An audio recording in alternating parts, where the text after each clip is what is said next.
Welcome to the new episode of anecdote. ये वाला podcast हमने श्याम शर्मा जी के साथ किया है। श्याम भाई को किसी इंट्रोडक्शन की ज़रूरत नहीं है, तो जल्दी से पॉडकास्ट शुरू करते हैं 3, 2, 1 से। कि अगर हम देखें कि आज सोशल मीडिया लेफ्ट की तरफ कितना ज़्यादा बायस्ड है। हमने in and around the world, specially India में भी, हमने देखा कितने राइट विंग के पेजेस गए हैं, सस्पेंड हुए हैं बिना किसी रीज़न के। तो जैसे I was watching one of your live streams, जिसमें mister Iyer said very specifically कि जिनकी लिविंग यहाँ से निकल रही है, पैसा यहाँ से निकल रहा है, उनका रातों रात अकाउंट उठ जाए या रातों रात उनका डी प्लेटफॉर्म हो जाए तो तबाह हैं, बर्बाद हैं। और स्पेशली नॉन लेफ्ट के जितने क्रिएटर्स हैं, उन्हें तो बड़ा कॉशियस होकर सारे काम करने पड़ते हैं कि यार कल कुछ ना हो जाए, कल अकाउंट ना चला जाए, कल कुछ बात ना हो जाए। Even I am creating content in this field for almost a year. आज तक मेरी इस पूरे फील्ड में, पूरे इस नीश में ज़ीरो अर्निंग है, बिकॉज स्पॉन्सर्स के पास जाता हूँ, दे सेड कि आपका कंटेंट हमारे प्रोडक्ट के लायक है नहीं, भले ही आपकी वायरलिटी अच्छी हो, आपकी रील्स अच्छी जा रही हो, आपकी क्वालिटी सही हो, बट कहीं ना कहीं आपके रील्स में, क्वालिटी में वो चीज़ें हैं जो हम सपोर्ट नहीं करते कहीं ना कहीं। तो क्या ये कितना सेफ़ है आपके अकॉर्डिंग, कितना नहीं, कि अल्टीमेटली हम देखें एज अ कंटेंट क्रिएटर इस फील्ड में आना? उतना it's not easy for sure. Easy तो ना लेफ्ट के लिए है ना राइट के लिए है, इतना तो मैं बोलना चाहता हूँ। बट लेफ्ट वालों को कुछ एडवांटेजेस हैं इन द सेंस के उनका कंटेंट जो है वो एडवर्टाइजर फ्रेंडली माना जाता है, फैमिली फ्रेंडली माना जाता है। आप द वायर जैसे एक ऑर्गेनाइजेशन को देख लो, I can give one example, जो एसेंशियली एक प्रोपेगेंडा मशीन है, it's a propaganda outlet. But उनके अगर आप वीडियोस देखोगे तो उनके कुछ वीडियोस में तो यार बड़े बड़े कंपनीज के एड्स एम्बेडेड होते हैं, और वैसे एड्स जो टीवी पर जाते हैं, फ्रैंकलिन टेम्पल्टन जैसे कंपनीज के एड्स होते हैं, आई थिंक वो तो प्रिंट पे करता है। बट बिग एड्स जो टीवी पर जाते हैं, वो एड्स इन जैसे प्लेटफॉर्म्स को सपोर्ट करते हैं, तो दे हैव दैट एडवांटेज। उनकी एक इंस्टीट्यूशनल बैकिंग भी है, इनको सारे जो बड़े बड़े प्रोफेसर्स हैं, इंटेलेक्चुअल्स हैं, मीडिया कंपनीज के हेड्स हैं, वो लोग भी सपोर्ट देते हैं। राइट विंग या जो भी बोलो इसको, उसको उतना सपोर्ट नहीं मिलता है, उतना सपोर्ट कभी भी नहीं मिला। एटलीस्ट इनिशियली जो हम लोग वीडियोस बना रहे थे, तो हम लोग के तो वीडियोस कोई नहीं देखता था, कोई देखता भी था तो बोलता था कि अरे ये तो यार राइट विंग वाले लोग हैं, इनको क्या ध्यान देना है। तो यहाँ इट्स अ मैराथन, स्प्रिंट नहीं है। कुछ लोगों के लिए स्प्रिंट हो जाता है, but I think for most people in this niche it's a marathon. तो काफ़ी टाइम, काफ़ी मेहनत, काफ़ी effort and constant improvement on your own part भी लगता है कि आप किस तरह से ऐसा कंटेंट बना सकते हो that can appeal to a wide range of people, but it can also, आपका मैसेज फिर भी कन्वे हो जाता है। तो दैट इज द बैलेंस कि आप कैसे इसको quote end quote advertiser friendly बना रहे हो, कैसे इसको आप बड़ी से बड़ी ऑडियंस के पास ले जा पा रहे हो, but at the same time आप अपने मैसेज को बहुत ज़्यादा डाइल्यूट नहीं कर रहे हो। तो that's a very fine line. कुछ लोग राइड कर पाते हैं, कुछ लोग नहीं कर पाते। हमारा शो भी अभी सीख ही रहा है, we are also learning how to ride that line. Specifically अगर मैं बात करूँ, आपने अपने शो की मेंशन करा, तो मैं भी बहुत लॉन्ग टाइम से व्यूअर हूँ श्याम शर्मा शो का। मैंने एक बहुत थिन लाइन देखी है और क्रिएटर्स में और आपके शो में, कि rather than making it too professional, too formal, कि वो कभी ऑडियंस से कनेक्ट ही ना कर पाए, ना ही आप उसे इतना कर देते हो कि वो ज़्यादा ही बिलो द लाइन हो जाए। स्पेसिफिकली वहाँ मज़ा ये है कि it is a mix bag, जितना देना है उतना मिलेगा, और उससे एक्स्ट्रा भी कुछ कुछ चेरी ऑन द टॉप मिल जाएगी। और ये बड़ी स्पेसिफिक बात है कि जो बहुत क्रिएटर को समझ में नहीं आती है। जैसे आपका रिएक्शन का जो पार्ट है, मीम रिएक्शन का, I haven't seen specially right wing के अंदर क्रिएटर्स में जहाँ पर वो ऐसे कुछ कर रहे हों, जबकि कितना यूनिक आइडिया है ये। मैं अगर उसे पर्सनली सोचूं तो it is very really unique कि आप पहले तो सारे व्यूवर्स को करें कि इंगेज हो, मीम्स भेजो, फिर मॉड सेलेक्ट करेंगे, फिर आप तक पहुँचेंगे, फिर आप रिव्यू करोगे। तो एक लंबे स्टेप्स वाला प्रोसेस हो गया। ऑडियंस भी इंगेज्ड है, ऑडियंस भी रिएक्शन दे रही है, ऑडियंस भी भेज रही है, तो उन्हें भी कनेक्टेड फील हो रहा है। लाइक मैं कभी कभी देखता हूँ कुशल जी के ट्विटर के जो रिप्लाइज होते हैं, वहाँ पर लोग कुशल जी से ऐसे बात करते हैं जैसे उनके कोई साथ का हो, पड़ोसी हो। हाँ, कोई पड़ोसी हो, कि लाइक अच्छा ऐसा करना है, ऐसा ये उस पर कुशल मेहरा @ICICI पैसे भेज रहा हूँ, ये कर रहा हूँ। तो ये चीज़ें ना देख कर लगता है कि ऑडियंस एक्चुअल में कनेक्ट कर पा रही है। वहीं मैंने बहुत क्रिएटर्स देखे हैं जो कि चाहे भले ही नॉर्मल लेवल के हों, राइट विंग के हों, लेफ्ट विंग के हों, people started seeing them as an ideal. जैसे कुछ लेफ्ट के हमारे पास क्रिएटर्स हैं, राइट के क्रिएटर्स हैं, उनके कमेंट सेक्शन में people are requesting them like their superior, कि बॉस हो गए, कि ये तो यही दुनिया में चेंज ला देंगे. And they kind of feel like this as well, कि भाई इनके पास अब अथॉरिटी है, पावर है, अब ये कुछ भी कर सकते हैं. और इसी में मैंने एक चीज़ देखी है कि आफ्टर सर्टेन नंबर ये क्रिएटर्स सिर्फ इमोशनल फीलिंग पे काम करते हैं, चाहे वो लेफ्ट के हो चाहे राइट के हो. They will bring out something emotional और कह देंगे कि देखो वो कर रहे हैं, अब तुम्हें रिटेलिएशन में या तो रिपोर्ट करो, ये करो, वो करो. और मुझे नहीं लगता सो कुछ फ़ायदा है. आपका क्या ओपिनियन है इस बात पे कि इमोशनल फ्यूलिंग जो ये करते हैं मासेस की, ultimately giving them no logics but only emotions, उसका नेगेटिव इम्पैक्ट आपके अकॉर्डिंग क्या है मासेस पे? है दो तरह के इसके रिस्पॉन्सेस हो सकते हैं. पहला तो ये है कि जनरली मैं लोगों को रिपोर्ट करो, बैन करो, ये उनको डी प्लेटफॉर्म करवाओ, ये इसमें मैं विश्वास नहीं रखता. क्योंकि आई वुडंट लाइक इट अगर कोई मेरे साथ ऐसा करेगा. अगर कोई मेरे को जबरदस्ती डी प्लेटफॉर्म करेगा सिर्फ मेरा ओपिनियन रखने के लिए, तो मेरे को अच्छा नहीं लगेगा. तो सिमिलरली अगर कोई अपना ओपिनियन रख रहा है, वो ओपिनियन मुझे नहीं पसंद है, तो मैं इसका ये मतलब नहीं कि मैं उसको डी प्लेटफॉर्म करवाऊँ या बैन करवाऊँ. अगर कोई हिंसा की बात कर रहा है कि मार देंगे, काट देंगे, ये सब ऐसी चीज़ें बोल रहा है, तो हाँ भाई, तो फिर तो पुलिस केस बनता है. लेकिन अगर आप अपना ओपिनियन रख रहे हो सिर्फ, तो उसमें क्या बैन करना है यार? ये तो this is the market place of opinions. जिसका ओपिनियन सबसे ज़्यादा लोगों के साथ कनेक्ट करेगा वो सक्सेसफुल होगा, जिसका नहीं करेगा वो नहीं सक्सेसफुल होगा. सिंपल सी बात है. तो एक तो पहली बात तो ये है. दूसरी बात, मैं ये मानता हूँ कि जो इमोशनल बात हुई, आई थिंक बहुत सारे जो लोग हैं, 90% जो लोग हैं, वो इमोशंस पे ही रिस्पॉन्ड करते हैं. They respond to emotions. अगर आप उनके इमोशंस को टच करोगे तो वो ज़्यादा रिस्पॉन्ड करेंगे. बट आई थिंक उसके बियॉन्ड भी I think we need to provide something कि अच्छा, इमोशन हो गया, बंदा राइल अप हो गया, बंदा गुस्से में आ गया, अब क्या करना, आगे क्या करना है. तो आई थिंक इमोशन के बाद भी आप अगर कुछ एक्शनेबल स्टेप्स प्रोवाइड कर सकते हो कि अच्छा ये इसके बाद आप कर सकते हो टू मेक श्योर के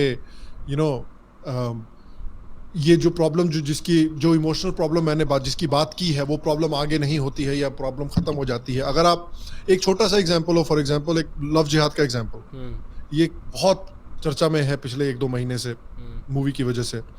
और लोग बोल रहे हैं कि अच्छा ठीक है, ये बहुत एक इमोशनल इशू है. बहुत लोग हैं जो इमोशनल अपील्स भी करते हैं इस मूवी को लेकर, एंड करना भी चाहिए, बिकॉज बहुत सारी लड़कियों की जिंदगी भी बर्बाद हुई है. तो ठीक है, अब आपने इमोशन तो जगा दिया, उसके बाद क्या करें? मतलब इस प्रॉब्लम को कैसे रोके? पहला तो है कि भाई आप लोगों को एजुकेट करो. आप लोगों को एजुकेट करो कि एक देश में अगर एक बिलीफ सिस्टम है जो मानता है कि सच तक पहुंचने के बहुत सारे रास्ते होते हैं, आप कोई भी रास्ता चूज करके भगवान तक पहुंच सकते हैं. एक बिलीफ सिस्टम मानता है कि नहीं, एक ही रास्ता है, ये रास्ता नहीं मानोगे तो मार देंगे, ये रास्ता नहीं मानोगे तो जहन्नुम में जाओगे, ये रास्ता नहीं मानोगे तो काफिर हो, घटिया हो, गंदे आदमी हो. तो उन दोनों बिलीफ सिस्टम्स में आप बताइए कि दोस्ती कैसे हो सकती है जब तक एक मानता है कि तुम गंदे हो, तुम घटिया हो, तुमको मरना चाहिए, और दूसरा मानता है कि नहीं यार, जो करो क्या फर्क पड़ता है. उनमें दोस्ती कैसे हो सकती है? इम्पॉसिबल है. तो एक तो ये चीज सिखानी जरूरी है कि जब तक आप एक दूसरे के साथ म्यूचुअल रिस्पेक्ट में रहने को तैयार नहीं है, तब तक बात आगे नहीं बढ़ सकती. और दूसरा है कि आप और क्या एक्शनेबल स्टेप्स ले सकते हो. एक तो हो सकते हैं कि ठीक है, आप अपने स्टेट में जो एंटी कन्वर्जन लॉज हैं उसको एडवोकेट करो, बट वो भी पूरा नहीं है, बिकॉज इसके बावजूद भी, इन लॉज के बावजूद भी फिर भी कन्वर्जन्स होते हैं. तो आप क्या कर सकते हो? और कन्वर्जन्स भी होते हैं, उसके साथ साथ जो इलीगल इमिग्रेशन हो रहा है बांग्लादेश जैसे देशों से, उससे भी हिंदूज की पॉपुलेशन कम हो रही है. तो कानून काफ़ी नहीं है. थर्ड स्टेप आप ये कर सकते हो कि आप अपने गुरुओं से, अपने ऋषियों से, जो आपके आसपास के मठ हैं, उनसे आप बात करो और हिंदुइज्म को एक प्रॉपर इवेंजेलिकल रिलीजन में डेवलप करो, जो कि बाहर जाके लोगों को कन्वर्ट करता है. अगर आप मेरे को कन्वर्ट करोगे तो ठीक है, मैं आपके घर में घुस के फिर आपके लोगों को कन्वर्ट करूंगा. आप अगर हिंदुस्तान में लोगों को कन्वर्ट कर रहे हो आके अमेरिका से, तो मैं अमेरिका जाऊंगा, वहां पे शिविर लगाऊंगा और वहां पे 5,000 लोगों को कन्वर्ट करूंगा. वैसे ही हिंदुइज्म एक ऐसी दुनिया में जहां पर इस्लाम और क्रिश्चियनिटी जैसे इवेंजेलिकल रिलीजन्स हैं, वहां पर हिंदुइज्म जैसा एक रिलीजन ऐसे ही सरवाइव कर सकता है Exactly. कि वो भी दूसरों को कन्वर्ट करे जाके, वरना सरवाइव नहीं कर पाएगा। तो इस तरह के एक्शनेबल स्टेप्स अगर आप लोगों को देंगे इमोशन के परे भी, तो लोगों को लगता है कि अच्छा ठीक है, वी कैन डू दिस, ये हमारे पास चीजें हैं जो हम कर सकते हैं। नहीं, ये तो इम्पोर्टेंट है ही। मैं भी अभी I was watching somebody and I read something from his work. तो ही स्पेसिफिकली सेड कि एनार्की को ख़त्म करने के लिए स्टेट को भी एनार्की में कन्वर्ट हो जाना पड़ता है। I read it on Twitter कल या परसों।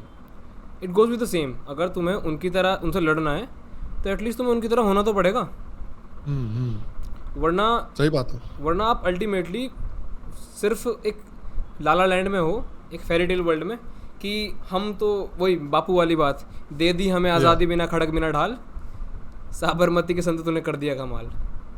गांधी जी से याद आया मुझे, आपको एक रिएक्शन चाहता हूँ मैं। रिसेंटली आपने वीडियो देखी है वो राहुल जी वाली?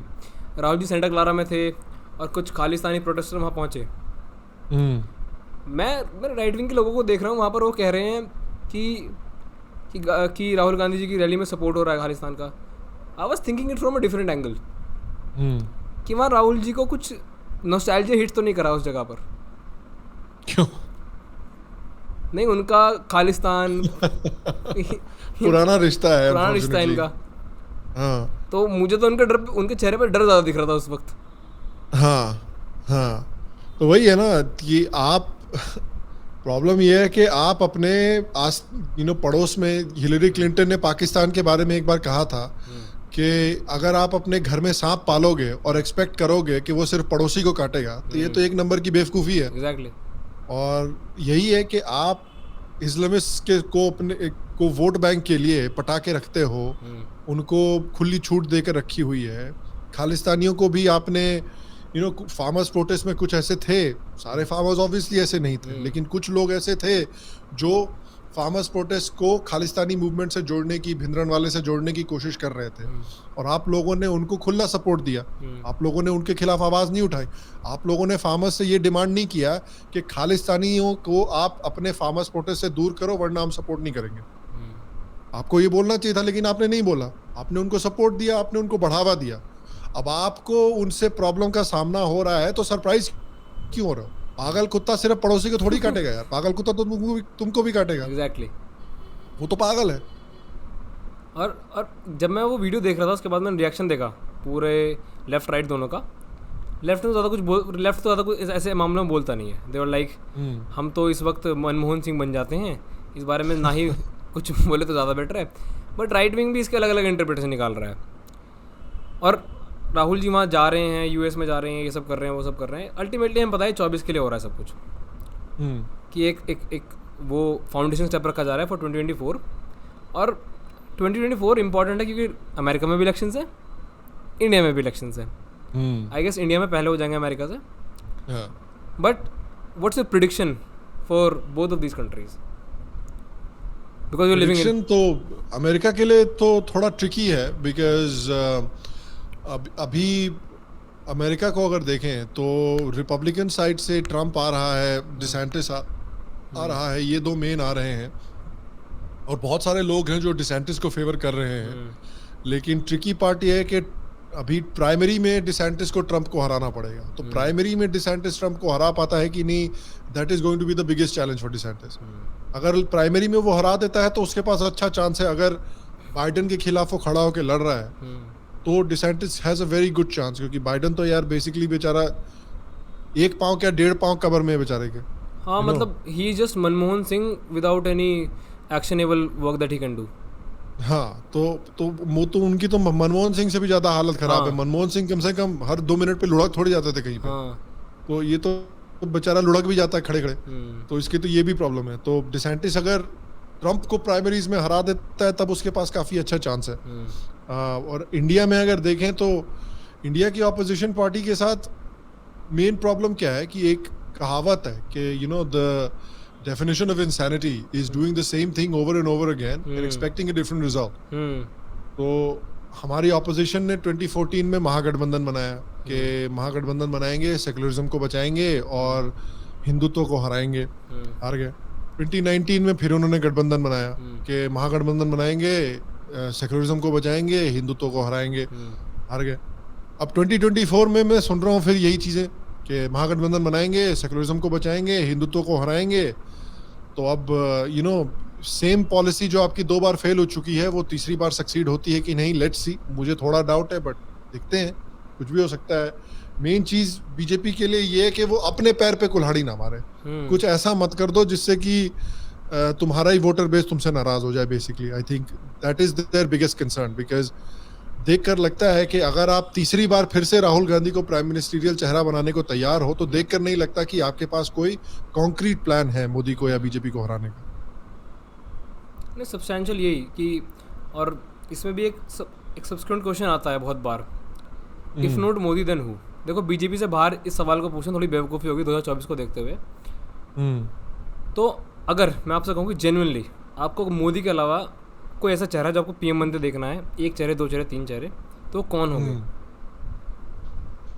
कौन होंगे? इंटरेस्टिंग है सवाल, क्योंकि बहुत लोग हेमंत बिस्वा शर्मा का भी नाम लेते हैं, योगी का भी नाम लेते हैं। इन दोनों लोगों ने मोदी की तरह ही अपने स्टेट्स की डेवलपमेंट कर रहे हैं, अपने स्टेट्स में लॉ एंड ऑर्डर को काफ़ी इम्प्रूव किया है और इन्वेस्टमेंट भी अट्रैक्ट किया है। तो और दोनों, जहाँ तक सिविलाइजेशन के सवालों की बात आती है, दोनों उस पर काफ़ी कट्टर है कि देखिए सिविलाइजेशन के साथ छेड़छाड़ बर्दाश्त नहीं करेंगे और इस्लामिस्ट एक्सट्रीमिज्म बर्दाश्त नहीं करेंगे। सब लोग अगर प्यार से रह सकते हैं तो ठीक है, लेकिन बदमाशी किसी की हम बर्दाश्त नहीं करेंगे। तो उस सेंस में वो दोनों तुरंत दिमाग में आते हैं। नितिन गडकरी भी एक और है जिसको कुछ लोगों ने फ्लोट किया है, क्योंकि उनका अगर आप इंफ्रास्ट्रक्चर का काम देखेंगे तो अनपैरेलल्ड है एक तरह से। बहुत ही बढ़िया काम कर रहे हैं, रिकॉर्ड्स ब्रेक कर रहे हैं जिस तरह से वो सड़कें डेवलप कर रहे हैं, इंफ्रास्ट्रक्चर डेवलप कर रहे हैं। तो एक इन टर्म्स ऑफ एडमिनिस्ट्रेशन और इन टर्म्स ऑफ कि कितनी अच्छे से आप काम को अचीव कर सकते हैं, उनका नाम भी आ सकता है। बट मेरे को अगर सोचना होगा तो मैं तो योगी और हेमंत बिस्वा शर्मा के बीच में किसी को देखूंगा। इन दोनों में से कोई एक?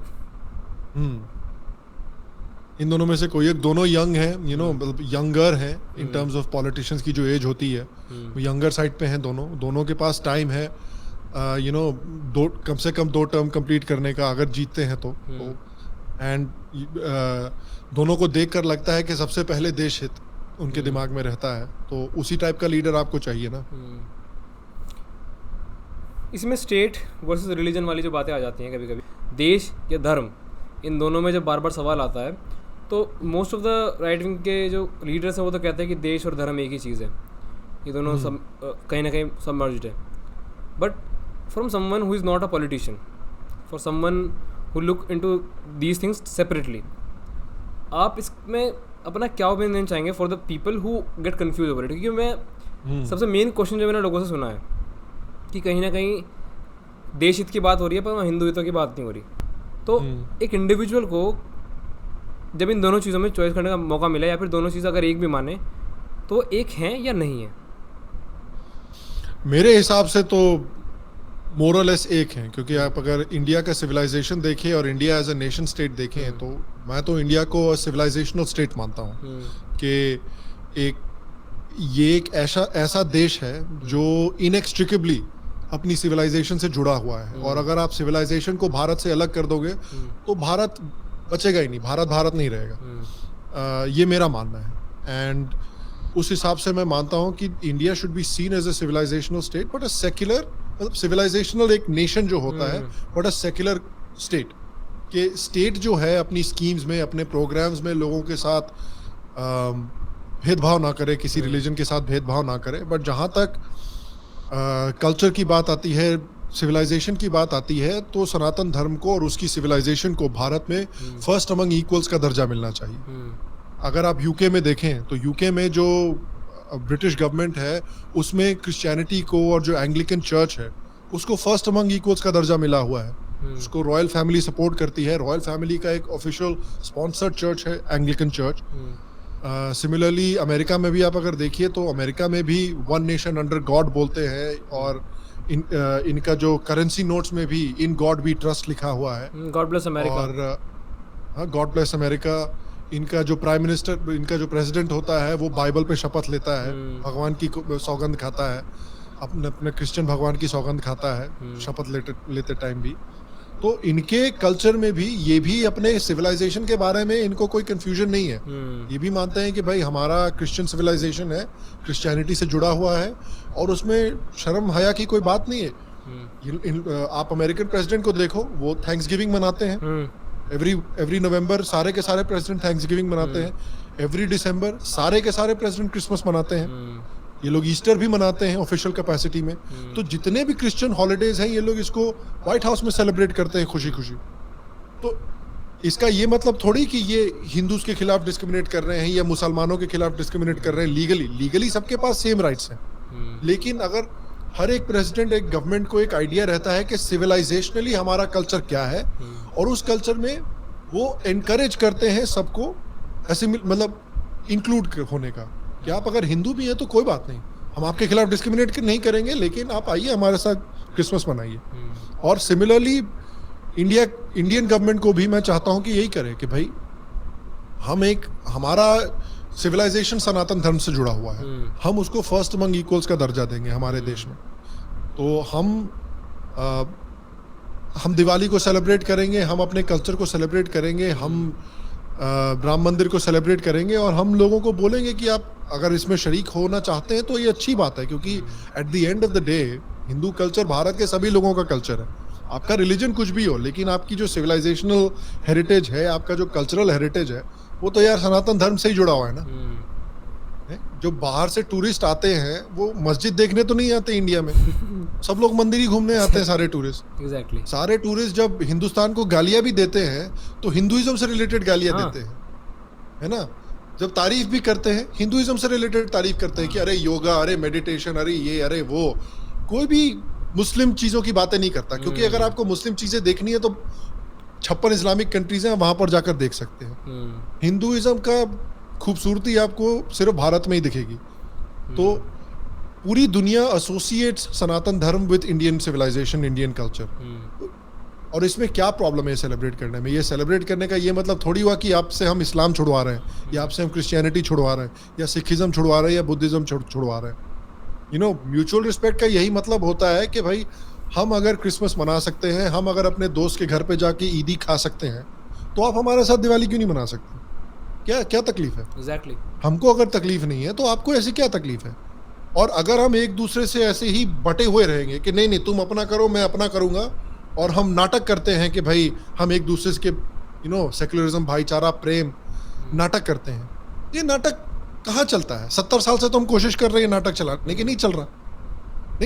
ये भाईचारा तभी बनेगा जब हम एक्चुअली एक दूसरे के कल्चर में पार्टिसिपेट करेंगे, वरना क्या फायदा? अल्टीमेटली कल्चर भी तो, जैसा मानता हूँ मैं, मेरा पर्सनल ओपिनियन ये है कि किसी भी रिलीजन के साथ जो मेन स्पिरिचुअल पार्ट को हटा दे, तो जो मेन ट्रेडिशंस हुए उनके, clothing, eating habits, festivals, they are the ultimate consequence of their geographical regions, और वहीं से फिर वो कल्चर पनप कर आता है। तो जैसे most of the Indian converts जो है हमारे पास, जो नॉन अब्राहमिक में है या फिर नॉन अब्राहमिक रिलीजन्स में भी है, वो कहीं ना कहीं इस बात को नहीं समझ पाते कि इस लैंड का, इस पर्टिकुलर लैंड का जो कल्चर है वो ही यहाँ पर काम कर पाएगा। लाइक अगर मैं एग्जांपल दूँ, कुछ चीज़ें जो कि मिडल ईस्ट में होती हैं, जो कि वहाँ के लिए नॉर्मल है, वो इंडियन सब कॉन्टिनेंट में फ्लरिश कर ही नहीं सकती कभी। And even when I look after the countries जो कि हमसे सेपरेट आउट हो गई, बांग्लादेश और पाकिस्तान आज, they are not following the native traditions of their land. मैं मानता हूँ कि जो हमारे आसपास लैंड है, कहीं ना कहीं दे मैनिफेस्ट देमसेल्व्स एज देवताज। जिस रीजन से मैं आता हूँ वहाँ तो इसे बहुत अच्छी तरीके से माना जाता है। We pray to the land, we pray to the manifested devtas as well. तो जो ट्रेडिशन हम हज़ारों सालों से आज तक फॉलो करते आए हैं, हमारे एंसेस्टर्स, हम उसे छोड़ दें जस्ट बिकॉज हमने एक नया कल्चर, एक नया रिलीजन इंपोर्ट कर लिया। Sir Sitaram Goyal ji used to say all religion have the same spiritual goal. इसलिए मैंने देखा कि जितने भी नॉन हिंदूज़ हैं इंडिया में, उन्हें हिंदूज़ को देखकर इसीलिए सिर्फ बुरा लगता है, फिर सिर्फ इसलिए गुस्सा आता है क्योंकि उनके जो अपने पर्सनल ट्रेडिशंस है जो कि इंडियन है भी नहीं, वो उन्हें समझ ही नहीं पाते कभी। Like I was talking to one of the ex Muslims अभी रिसेंटली, तो I was talking to him in terms of psychology. तो वहाँ से बात फिलॉसफी पर आई, फिलॉसफी से बात गॉड पर आई। तो जब मैंने उसे जानना चाहा the concept of God which he consider, जितने सूक्ष्म रूप में उसने मुझे एक्सप्लेन करा, बहुत नैरो फेज में, मैं उस वक्त समझ गया कि जिस जहाँ से निकल कर आ रहा है वहाँ पर ऐसे 1000 लोग होंगे जिन्हें ये कॉन्सेप्ट कभी ज़िंदगी में समझ में नहीं आएंगे। लाइक द कॉन्सेप्ट ऑफ देवता, हम जनरली देखें पीपल से कि इतने सारे भगवान, अब देवता भगवान में डिफरेंस, ये सब बातें नॉर्मल इंसान को कभी समझ में नहीं आएंगी। और वहीं कहीं ना कहीं मैं समझता हूँ कि ये प्रॉब्लम्स एजुकेशन को इंक्रीज़ करके इन टर्म्स ऑफ रिलीजन और धर्म और सिविलाइजेशन इन जनरल, अगर हम करें इसे कि सिविलाइजेशन नॉलेज हम आगे बढ़ा रहे हैं, तो कहीं ना कहीं ये जो प्रॉब्लम्स आपने डिस्कस करी कि एक अच्छा मानता है कि सबका रास्ता एक है, एक कहता है मेरा रास्ता सही है और जो मेरा रास्ता जो इसे नहीं अपना रहा वो गलत है, उसे मैं मार दूंगा। तो जब तक हम इसे ये समझाएंगे कि भाई तेरा सही है जो तू कर रहा है, बट इसे तो समझ ले ये क्या है, तो जहाँ तक हम जब तक ये प्रॉब्लम सॉल्व ही नहीं हो सकती। और आपने कुछ सजेशन दिए, चलो मानते हैं ये सजेशन चल रहे हैं, 24 आ रहा है, मैं आपको कह रहा हूँ संभव भाई, आपको यूएस के इलेक्शन में भी कॉन्टेस्ट करवा दिया, आपको इंडियन इलेक्शन में भी कॉन्टेस्ट करा दिया, आप दोनों में जीत गए, आपकी 2 आइडेंटिटी आप दोनों में जीत गए। इंडिया के इलेक्शन में जीतने के बाद आप क्या चेंजेस चाहेंगे इंडिया में, और यूएस के इलेक्शन जीतने के बाद आप क्या चेंजेस चाहेंगे इन टर्म्स ऑफ यूएस और इन terms of Indo US relation? वो इंडिया में तो आई थिंक सबसे पहली चीज आई थिंक ये गवर्नमेंट इंट्रोड्यूस भी करेगी, ये जस्ट वेट कर रही है 2024 के इलेक्शन कंप्लीट हो जाने के, और वो है यूनिफॉर्म सिविल कोड। तो आई थिंक पहला चेंज ये लोग यही लाने वाले हैं कि यूनिफॉर्म सिविल कोड आएगा और सबको सेम कानूनों का पालन करना पड़ेगा। ये इनके कानून अलग ऐसा नहीं चलेगा। दूसरी बात मैं ये करूँगा कि जो गवर्नमेंट्स हैं वो टेम्पल्स को रिलिंक्विश कर दें वापस पब्लिक को वापस मैनेज कर दें, लेकिन उन पर एक कंडीशन के साथ ही हो कि आप कास्ट बेस्ड डिस्क्रिमिनेशन नहीं कर सकते उसमें। ऐसा आप नहीं बोल सकते कि ये हमारा ठाकुरों का मंदिर है, यहाँ पे ये नहीं आ सकते, यहाँ पे वो नहीं आ सकते, ये सब बकवास नहीं कर सकते। ये सब बकवास करेंगे तो हम मंदिर वापस ले लेंगे आपसे। तो अगर आप मंदिर को प्रॉपर्ली मैनेज करने को तैयार हैं तो ओवरसाइट के साथ आपको वो मंदिर वापस दे दिया जाएगा पब्लिक को। That's another thing. I think financial delivery, जहाँ तक फाइनेंशियल इंक्लूजन की स्कीम्स है उसमें गवर्नमेंट ऑलरेडी काफ़ी अच्छा काम कर रही है। तीसरी चीज़ आई थिंक चाइना के साथ भी उनके जो रिलेशनशिप्स हैं, जिस तरह से वो चाइना से डील कर रहे हैं, चाइना से उनकी थोड़ी सी अप एंड डाउन स्ट्रैटेजी रही है, क्योंकि उन्होंने आई थिंक पिछले साल था जब उन्होंने दलाई लामा को एंटरटेन नहीं किया था, कुछ something happened with Dalai Lama, क्योंकि वो चाइना को गुस्सा नहीं दिलाना चाहते थे। लेकिन चाइना को अपीज करने का फ़ायदा क्या हुआ? चाइना को अपीज करने का फ़ायदा यही हुआ कि उन्होंने डोकलाम पे अटैक कर दिया बेसिकली। तो इन सब तरह के जो देश हैं चाइना जैसे, ये लोग अपीजमेंट नहीं जानते। जो लोग बुली होते हैं ना, बुली का पता नहीं हिंदी क्या होता है, बट जो लोग बुलीज होते हैं वो लोग अपीजमेंट से नहीं मानते। जैसे पाकिस्तान जैसे इस्लामिस्ट जो होते हैं आइडियोलॉजी वाले, वो अपीजमेंट से नहीं मानते, वो ताकत ही समझते हैं सिर्फ। पाकिस्तान अपीजमेंट नहीं समझता, पाकिस्तान सिर्फ लपड़ समझता है। हाँ, डंडे का यार। तो लपड़ पड़ता है तभी, हाँ वो डंडा खाता है तभी उसके दिमाग में कुछ समझ में आता है। चाइना सिमिलर है, उसको उनके सिपाहियों को आपने पकड़ के खाई में फेंका, उसके बाद उनको समझ में आया कि अच्छा ऐसे लड़ाई नहीं करनी चाहिए। उस तरह की ये वाली बात है। तो कुछ लोग होते हैं जो शांति से समझ जाते हैं, कुछ लोग होते हैं जिसको, मैं बिहार से हूँ, बिहार में इनको लतखोर बोला जाता है कि लात खा के ही मानते हैं। हमारे वेस्टर्न यूपी में लटका यार कहते हैं। अच्छा क्या बोलते हैं? लटका यार। तो मतलब लट खा के मारता है? हाँ, कि लटका यार मतलब फ्रेंड ऑफ द स्टिक। इसको जब तक, अच्छा, फ्रेंड ऑफ स्टिक, जब तक से डंडा नहीं मिलेगा तब तक इसकी दिमाग सीधा नहीं होगा। बस यही है। तो ये लटका यार है बेसिकली। पाकिस्तान और चाइना, इनको ताकत ही समझ में आती है, तो उसी तरह से इनसे डील करना भी ज़रूरी है। एंड लास्ट चीज़ मैं करूँगा कि पाकिस्तान और मतलब चाइना को तो छोड़िए, चाइना हमसे काफ़ी आगे भी है इकोनॉमिकली और स्ट्रेटिजिकली भी हमसे थोड़ा ज़्यादा स्मार्ट है, बट पाकिस्तान को देखें, मतलब बर्बाद देश है। मतलब खाने को पैसा नहीं है इनके पास, नहीं खाने को आटा नहीं है इनके पास, हगने को पानी नहीं है इनके पास, लेकिन उसके बावजूद अगर आप देख लीजिए तो जिस तरह से ये लोग लॉबी करते हैं अपने लिए दूसरे देशों में, बहुत स्मार्ट तरीके से करते हैं। उस तरह की लॉबिंग इंडिया ने कभी सीखी ही नहीं है अनफॉर्चुनेटली। और करंट गवर्नमेंट भी they are better than the previous administration, but अभी भी आप अगर देखो तो उनकी लॉबिंग उतनी अच्छी नहीं है। अगर इंडिया जैसा बड़ा देश है, इतनी पॉलिटिकल पावर है इंडिया की, उसके बावजूद अगर अमेरिका जैसा देश बड़ी बड़ी चीजों पे पाकिस्तान का साथ देता है या चाइना का साथ देता है, तो वो इंडिया के लिए एक शर्मनाक बात होनी चाहिए। इंडिया को कम से कम बड़े बड़े देशों में, एटलीस्ट अमेरिका, ब्रिटेन जैसे देशों में, ऑस्ट्रेलिया, कनाडा में कैसे खालिस्तानी इतना सपोर्ट पा रहे हैं यार? कैसे हो रहा है ये? खालिस्तानियों के पास तो कोई जमीन नहीं है, गवर्नमेंट नहीं है, कुछ नहीं है, लेकिन उसके बावजूद इतना कैसा उनके पास इन्फ्लुएंस है? क्यों आप उतना इन्फ्लुएंस जनरेट नहीं कर पा रहे अपने लिए कनाडा में? तो that is the last thing that I would do, कि मैं काफी पैसे और रिसोर्सेज स्पेंड करूंगा इन देशों में अपने लिए एक प्रॉपर लॉबी डेवलप करने के लिए, ताकि भाई इंडिया के लिए और इंडियन अमेरिकन के लिए, इंडियन कैनेडियंस के लिए लोग वहां पर इंडियन गवर्नमेंट खड़ी हो उनके लिए और इंडिया के सपोर्ट की बातें भी करें। As the president of United States आप क्या करना चाहेंगे चेंजेस इंडो यूएस रिलेशनशिप्स में? अब वो दैट कंप्लीटली डिपेंड्स ऑन कि भाई अमेरिका क्या चाहता है। America at the end of the day दुनिया की सबसे सेल्फिश कंट्री है, तो जो उसके लिए बेहतर होगा, जो बेस्ट होगा, वही करेगी।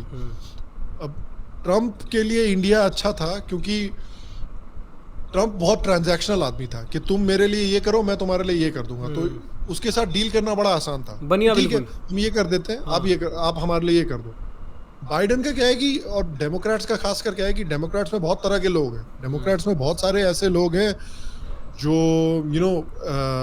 मिलिट्री इंडस्ट्रियल कॉम्प्लेक्स से जुड़े हुए हैं, तो वो चाहते हैं कि पाकिस्तान को वेपन्स दिए जाए, पाकिस्तान को पैसे दिए जाए, क्योंकि उनसे मिलिट्री इंडस्ट्रियल कॉम्प्लेक्स का पेट पलता है, उनको पैसे मिलते हैं। तो वो पाकिस्तान को फंडिंग बंद नहीं करना चाहते, क्योंकि पाकिस्तान को पैसे देते रहेंगे तो वेपन्स बिकते रहेंगे। एंड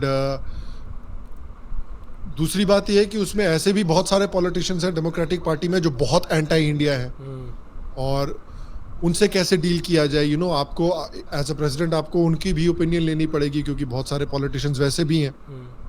तो वो कंसिडरेशंस है, वहां पर इंडिया की लॉबिंग आ जाती है कि इंडिया किस तरह से अपना एक वैल्यू प्रोपोजिशन दे पाता है अमेरिका को कि भाई तुम पाकिस्तान को पैसा देना बंद करो, हम तुम्हारे लिए ये सारी चीजें कर सकते हैं। ठीक है, आप अगर पाकिस्तान को पैसे देने बंद करो, आप अगर पाकिस्तान को बोलो कि हम आतंकवादी देशों के साथ रिलेशनशिप नहीं रखेंगे, हम भारत के साथ रिलेशनशिप डेवलप करेंगे, तो हम आपके लिए ये सारी चीजें कर सकते हैं। और उसी तरह से इंडिया फिर लॉबी ग्रुप्स डेवलप करे इंडियन अमेरिकन्स के पास इतना पैसा है, लेकिन वो सिर्फ anti Hindu, anti India politicians को पैसा देते हैं। Indian Americans is the stupidest community outside of India in my opinion. क्योंकि अभी एक बंदा है, रो खन्ना करके एक बंदा है, जो कि एक अमेरिकन कांग्रेसमैन है, और ये बंदा कभी भी इसने किसी प्रो इंडिया सेंटिमेंट को, प्रो इंडिया चीज को सपोर्ट नहीं किया है। ये सारी एंटी इंडिया चीजों को सपोर्ट करता है। अभी एक बंदे से एंगेज कर रहा था जो बंदा ओपनली एंटी हिंदू बिगेट है, ओपनली इंडियंस को गालियां देता है, ओपनली इंडियंस के खिलाफ लॉबिंग करता है। ऐसे बंदे के साथ ये बंदा एंगेज कर रहा था ट्विटर पे, एंड फिर बोलता है कि नहीं हम तो इंडिया के साथ स्ट्रेटेजिक रिलेशनशिप डेवलप करना चाहते हैं, और जो इंडियन अमेरिकन्स है कैलिफोर्निया के, ये रो खन्ना को पैसा देते हैं, ये रो खन्ना को वोट देते हैं, और रो खन्ना के साथ एक फोटो खिंचवा के ये लोग खुश हो जाते हैं कि ठीक है भाई, हमने अपनी ड्यूटी कर दी। और फिर कैलिफोर्निया में आप देख लो कि कास्ट बेसिस पे इंडियंस को सिलेक्टिवली टारगेट किया जा रहा है, कानून बना के। तो उनके पैसे का, उनके वोट का, उनके समय का, उनकी मेहनत का ये सिला मिल रहा है इंडियंस को वहां पर, and it is nothing less than what they deserve. Indian American जितने बेवकूफ है कैलिफोर्निया के, यही डिजर्व करते हैं वो लोग। डायस्पोरा के अंदर मैंने ये बात देखी भी है, मेरे पर्सनली बहुत जाने वाले यूएस में है करंटली। मैंने उनमें एक बात देखी है कि उनके अंदर सिर्फ सेल्फिशनेस है, अपने लिए उन्हें सब कुछ करना है, but for the community, for the people around them, उनके लिए लाइक ना घर बच रहा है, जिला फूक जाए, कोई दिक्कत नहीं। और बस डायस्पोरा में सबसे बड़ी कमी ये है कि they are not able to build up a narrative. Indian Americans are the richest diaspora currently in America, highest earning है, सब कुछ अच्छी बड़ी पोजीशंस पे है, मोस्टली हिंदूज जो अच्छी पोजीशंस पे हैं, बट आज तक भी वो एक पर्टिकुलर नैरेटिव जो कि हिंदूज के अगेंस्ट में रहा है हमेशा, उसे चेंज नहीं कर पाए। तो लोग मुझसे पूछते हैं कि चैट जीपीटी तो बड़ा बायस है हिंदूज के खिलाफ, ये सोशल मीडिया इतनी बायस है हिंदूज के खिलाफ। अब लाइक इनके आधे ज़्यादा काम करने वाले हिंदूज हैं, इनके आधे ज़्यादा डेवलपर्स हिंदूज हैं, इनके ऑफिस बेरियर्स हिंदूज हैं, इंडियंस हैं। ऐसा भी नहीं कि फर्स्ट जनरेशन हो, वो यहीं से गए हैं काम करने। अगर वो चेंज नहीं कर पा रहे हैं, वो कुछ नहीं कर पा रहे हैं, तो हम यहाँ इंडिया में बैठ कर कुछ नहीं कर पाएंगे। उनके पास पैसा तो है, कम से कम उनके पास पैसा तो है। वो अमेरिकन ड्रीम ना बस अब पुरानी बातें हो गई हैं। और अब तो आप देखो तो कुछ लोग हैं, अभी भी बहुत सारे लोग हैं जो इंडिया ऑब्वियसली इंडिया से अमेरिका जाते हैं, सेटल होते हैं, लेकिन पिछले 3-4 सालों में ट्रेंड थोड़ा सा रिवर्स हो रहा है कि बहुत सारे ऐसे भी लोग हैं जो काफी सालों से अमेरिका में हैं बट वापस इंडिया शिफ्ट हो रहे हैं बिजनेस स्टार्ट करने के लिए, अपॉर्चुनिटीज देखने के लिए। मेरा कजन खुद बहुत साल अमेरिका में रहे थे बट अभी कुछ ही साल पहले वापस इंडिया शिफ्ट हो गए। बोले कि इंडिया में बहुत सारी अपॉर्चुनिटीज आ रही हैं, हमारी फैमिली भी वहाँ पे है एंड जिस तरह की लाइफ हम अमेरिका में जी रहे वैसे अब इंडिया में भी जी सकते हैं। मैंने कहा क्या बात है यार, बढ़िया है। तो रिवर्स ब्रेन ड्रेन भी बहुत कम लेकिन होना शुरू हो गया है थोड़ा थोड़ा। I also kind of believe in the same कि आने वाले 10 साल के अंदर अगर बाइडन वापस आता है तो इंडियंस का जो जाना है ना यहाँ से वहाँ वो कम होगा, और वहाँ से यहाँ आना, क्योंकि बाइडन की एडमिनिस्ट्रेशन ऐसी है कि अल्टीमेटली कहीं ना कहीं वो हमारे कल्चरल आइडियाज से थोड़ा डिफरेंट है। लेफ्ट बहुत ज़्यादा ओरिएंटेड है, आपको पता ही है। तो कहीं ना कहीं उस चीज़ से भी आदमी तंग आ ही जाता है एक पॉइंट के बाद। और आपने एक चीज़ मेंशन करी थी पिछली बात में कि हम इंटरनेशनल यूनिट्स में क्या काम कर सकते हैं अपने इंडिया को स्ट्रॉन्ग करने के लिए। चाइना वाली बात आपने रखी, तो मेरा कहीं ना कहीं इस बात में मानना है, आप कंफर्म करना अगर आप सेम मानते हो तो। इंडियन गवर्नमेंट में आज एक सबसे बड़ी कमी ये है कि दे kind of feel inferiority complex in terms of when they see the गोरी चमड़ी। कहीं ना कहीं हमें चाहिए कि हम उनसे वैलिडेशन लें। मैं एक चीज़ बड़ी नोटिस करी कि हमारी इंडियन गवर्नमेंट के जितने लीडर्स हैं वो छोटे यूट्यूबर्स को या फिर जो प्रो राइट या फिर प्रो काइंड ऑफ गवर्नमेंट वाली चैनल्स हैं उन्हें कभी भी आकर फ्रंट एंड आकर इंटरव्यूज या बातचीत उनके साथ नहीं करते। बट वहीं कहीं से BBC आ जाए, मर जाएंगे, BBC के लिए तो जान दे देंगे। हाँ, न्यूज़ अपना न्यूयॉर्क टाइम्स आ जाए, इनके साथ जाकर बात कर लेंगे।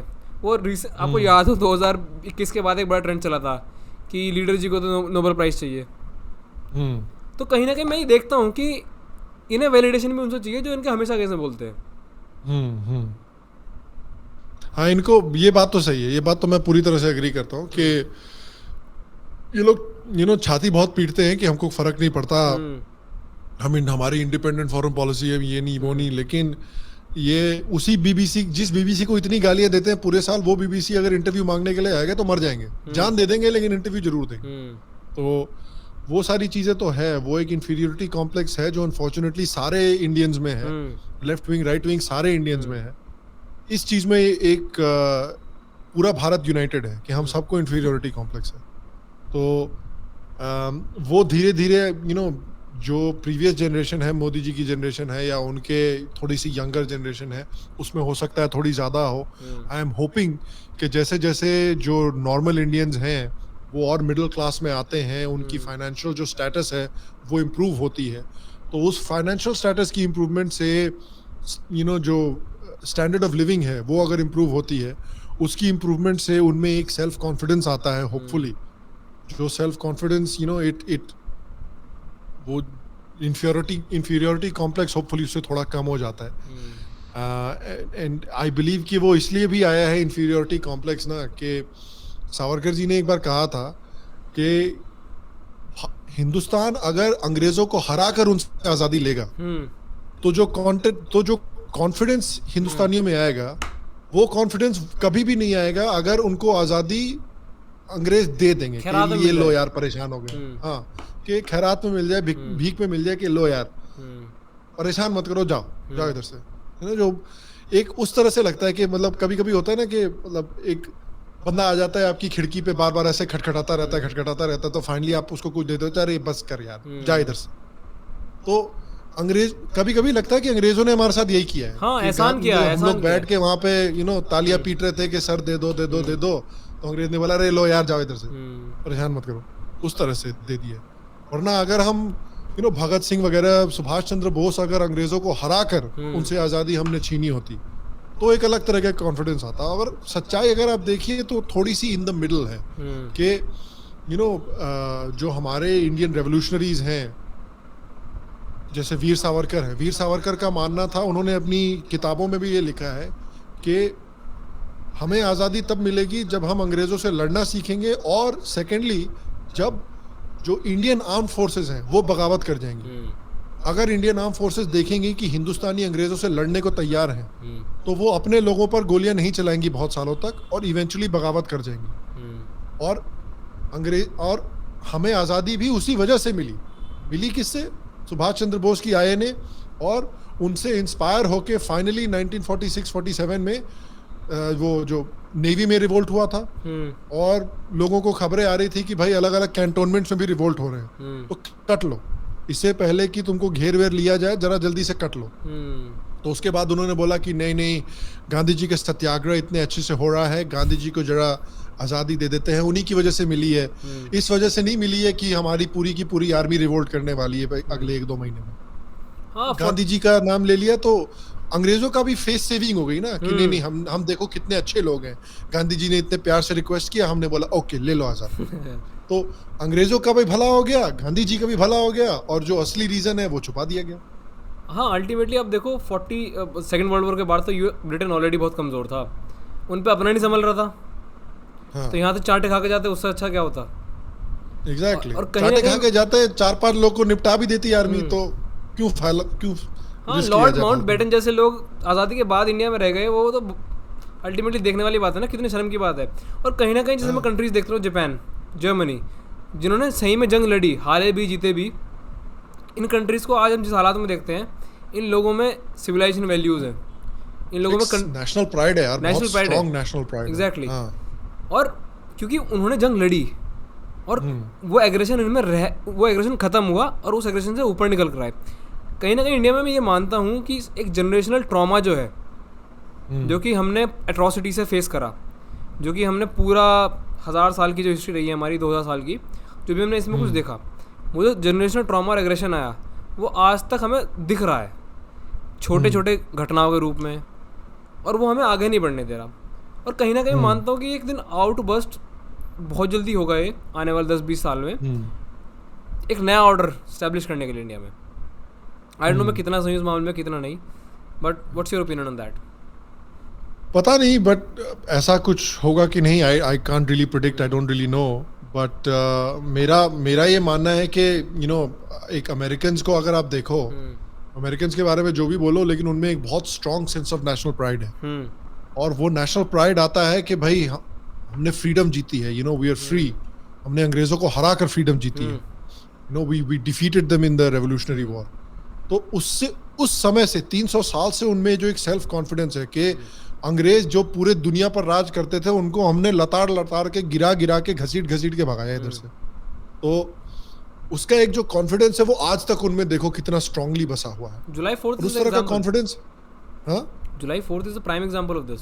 एग्जैक्टली, और उस तरह का कॉन्फिडेंस हिंदुस्तानियों में है नहीं, और उसके ऊपर से अनफॉर्चुनेटली खासकर हिंदू कम्युनिटी के साथ, Sikh community was very lucky कि उन्होंने एक मार्शल आइडेंटिटी अपनी बनाकर रखी हुई है और उसको हमेशा मेंटेन करके रखा है।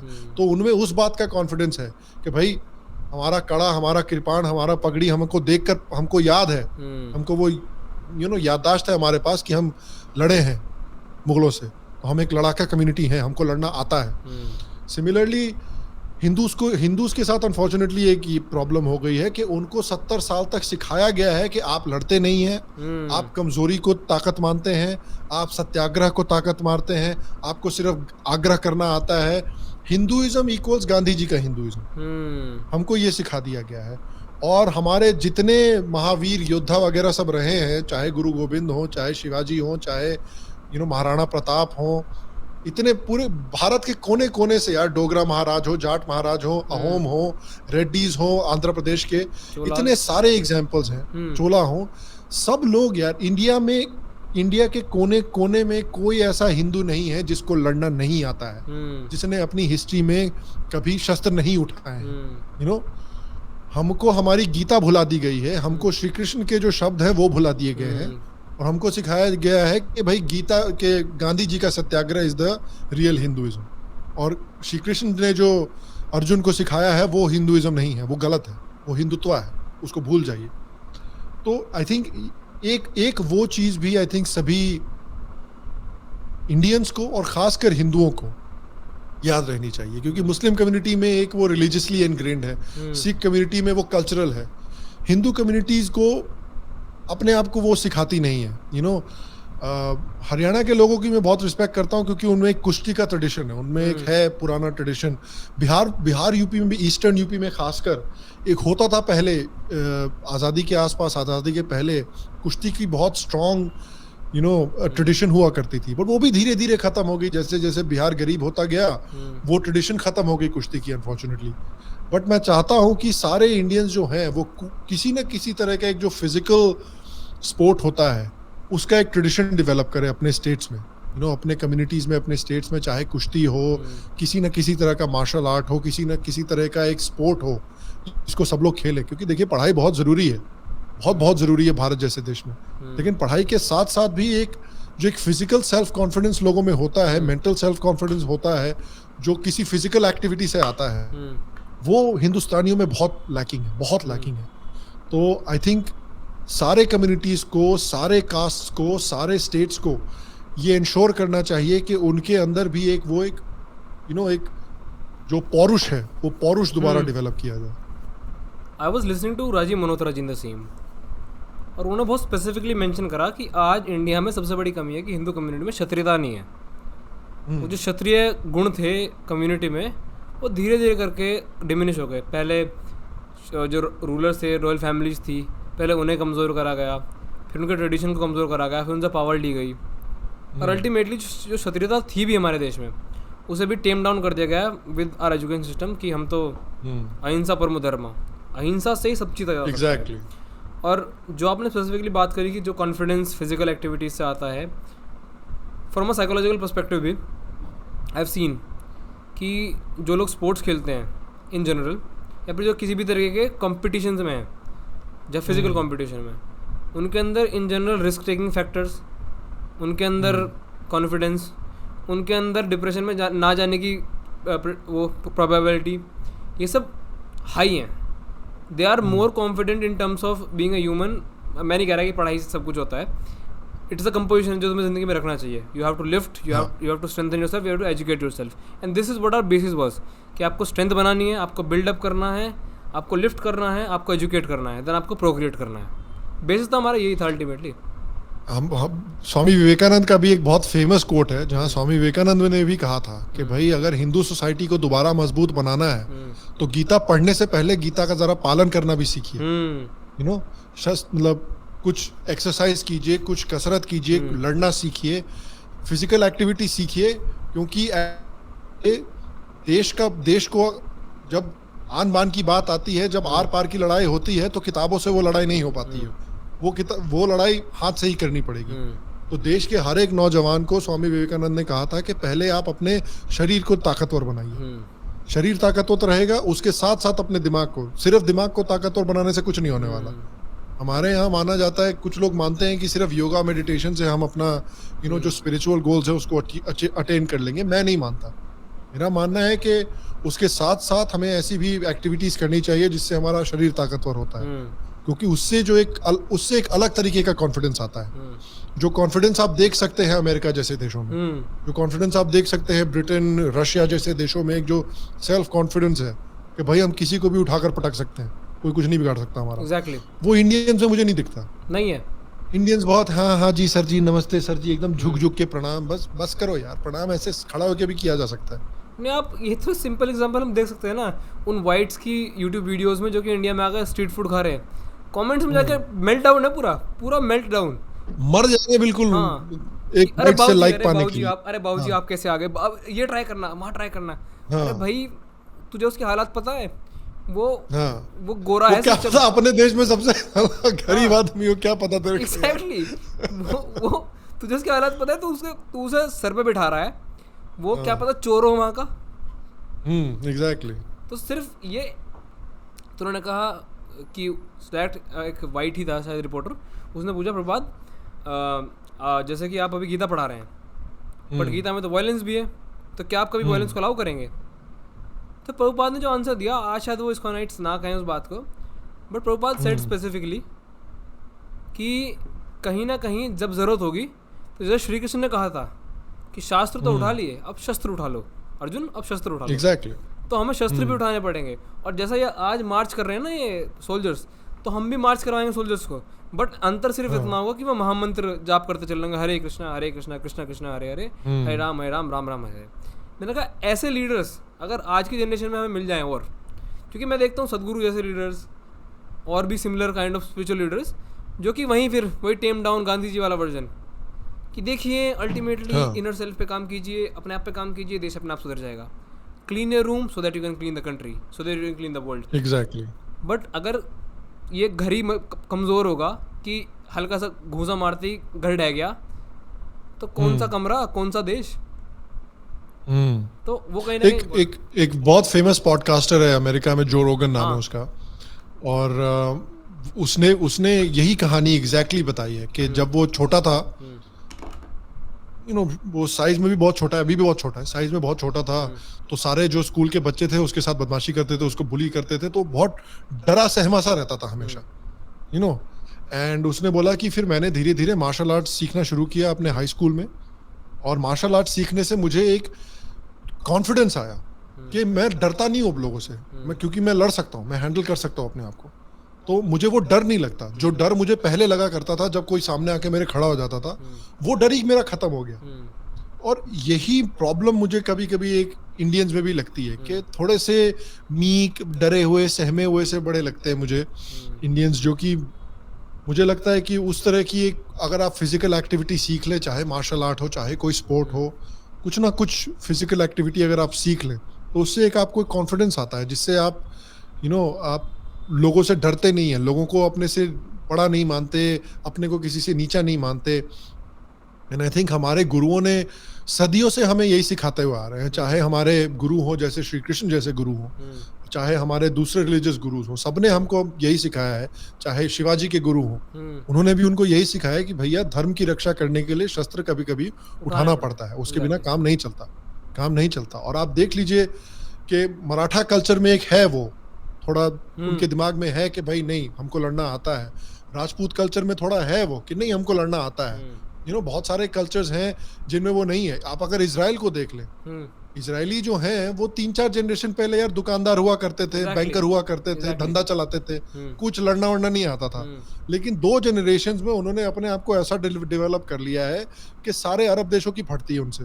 हाँ, from Marwari to proper Sikh, ऐसा ट्रांजिशन मान लेते हैं। बेसिकली वही समझ लीजिए आप। तो बात वही है कि हम इंडिया में अनफॉर्चुनेटली अंग्रेजों ने वो जो मार्शल रेसेस वाली बकवास कैटेगरी बनाई है, वो एकदम बकवास कैटेगरी है। हमारे देश में हर एक कम्युनिटी मार्शल रेस है। हाँ, हमारे देश में हर एक कम्युनिटी ने दिखाया है हिस्ट्री में कि वो मार्शल रेस है, कि उन्होंने जिस दिन शस्त्र उठा लिए उस दिन दुश्मन गया। तो सबकी ये कैपेबिलिटी है, मार्शल रेस कुछ नहीं होता, ये सब बकवास है। तो सबकी ये कैपेबिलिटी है कि आप अपने आप को ताकतवर बना सकते हो, तो आई थिंक बनाना भी चाहिए। चलो एक सेकंड लास्ट क्वेश्चन आपसे पूछता हूँ, वो ये रहेगा कि हमारी इंडियन यूथ और स्पेशली हिंदू यूथ के लिए आपके अकॉर्डिंग कुछ ऐसे सजेशंस जो उन्हें अपने लाइफस्टाइल या फिर अपने ज़िंदगी में लाने चाहिए ताकि वो अपने लिए, धर्म के लिए, देश के लिए वो काम कर सकें जो कि इंपॉर्टेंट है। लाइक मैं पर्सनली मानता हूँ कि इकोनॉमिकली स्ट्रॉन्गर होना इंडियन यूथ के लिए बहुत ज़्यादा इंपॉर्टेंट है, एजुकेटेड होना। ऐसे कुछ सिमिलर सजेशन जो आप देना चाहिए यूथ के लिए? हाँ, ये सजेशन बहुत अच्छा है कि इकोनॉमिकली सेल्फ सफिशिएंट होना, अपने पैरों पर खड़े होना, ये बहुत ज़रूरी है, ये सबके लिए बहुत ज़रूरी है। क्योंकि आप अगर अपनी मदद नहीं कर सकते तो आप किसी की मदद नहीं कर पाओगे। तो अगर हम चाहते हैं कि हम सोसाइटी की मदद करें, हम सोसाइटी को बेहतर करें, तो सबसे पहले अपने पैरों पर खड़ा होना बहुत बहुत ज़रूरी है। तो अपने एजुकेशन को सीरियसली लीजिए, काम को सीरियसली लीजिए और एक काम ढूंढकर अपने पैरों पर इंडिपेंडेंट हो जाइए। सबसे पहली तो ये बात है।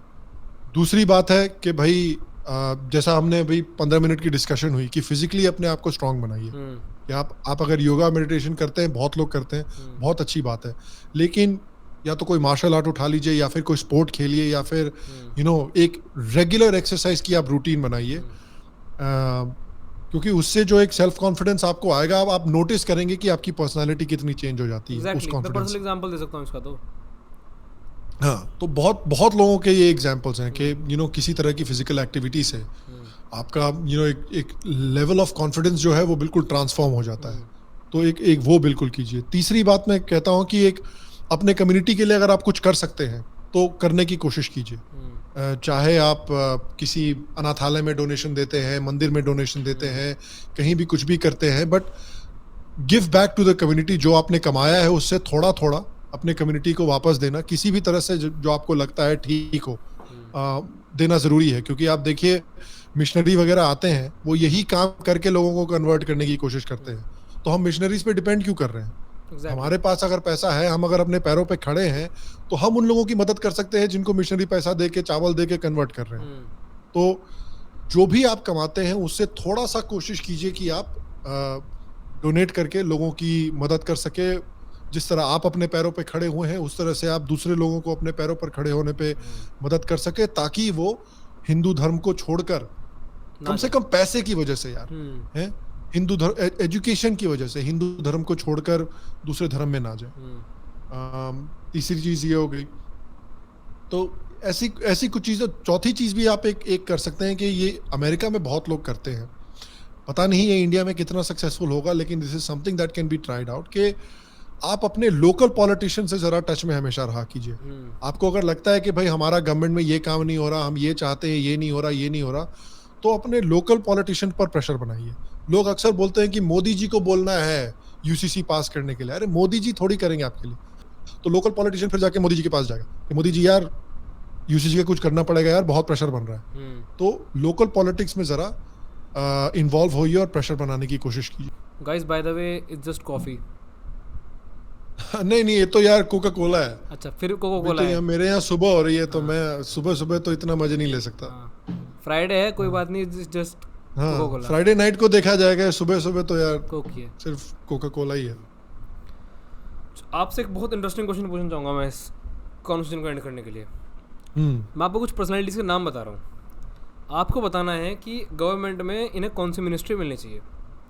अच्छा, आप कुछ भी डाल सकते हैं, आप अपनी तरफ से मिनिस्ट्री बना सकते हैं, like ministry of meme affairs. अच्छा, ऐसे भी करके आप कुछ बना सकते हैं।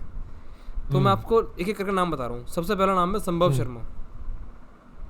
अच्छा, मुझे कौन सी मिनिस्ट्री दोगे यार? मैं किसके लिए क्वालिफाइड हूँ? मिनिस्ट्री ऑफ बकचोदी होती तो मैं उसमें चला जाता जरूर। जे साई दीपक। जे साई दीपक को मैं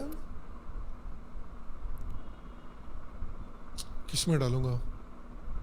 अब वो तो भाई लॉयर है, तो लॉ मिनिस्ट्री में वो जा सकता है, लीगल मिनिस्ट्री में उसको लीगलीज काफी अच्छे से समझ में आती है।